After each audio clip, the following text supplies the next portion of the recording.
আসসালামু আলাইকুম। দেশ এবং দেশের বাইরে থেকে যারা আমার এই ভিডিওটি দেখছেন সকলকে জানাই আন্তরিক শুভেচ্ছা ও অভিনন্দন।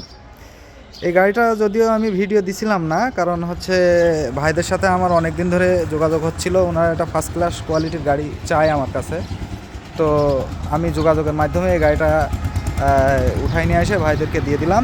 একেবারে অরিজিনাল, কোনো কিছু এখনও পর্যন্ত চেঞ্জ হয় না, যা ছিল সব কিছু অরিজিনাল অবস্থায় আছে। তো গাড়িটা চলে যাচ্ছে চুয়াডাঙ্গা, ভাইদের বাসা চুয়াডাঙ্গাতে। তো ভাইজানের সাথে একটু কথা বলি, তার মনের মন্তব্যটা। ভাই, আপনার সাথে যে কথাবার্তা হয়েছিল সেইভাবে সব কিছু পাইছেন কিনা আপনি? জি, আপনি যা বলেছেন, যে কথাগুলো বলেছেন, আমি এসে মিলে গিয়েছে, একটা কথাও রং হয়নি আপনার কথা। আলহামদুলিল্লাহ। কারণে আমি খুব খুশি এবং আমি গাড়িটা পছন্দ, আমি আপনার কাছে নিয়ে যাচ্ছি। তো ঠিক আছে, আজকে 3 তারিখ 12টা 25 ভাইয়ের কাছে গাড়িটা দিয়ে দিলাম। তো সবাই দোয়া করে দিবেন আমাদের জন্য, আর পরবর্তীতে এই ধরনের গাড়ি লাগলে আমার সাথে যোগাযোগ করেন। ধন্যবাদ।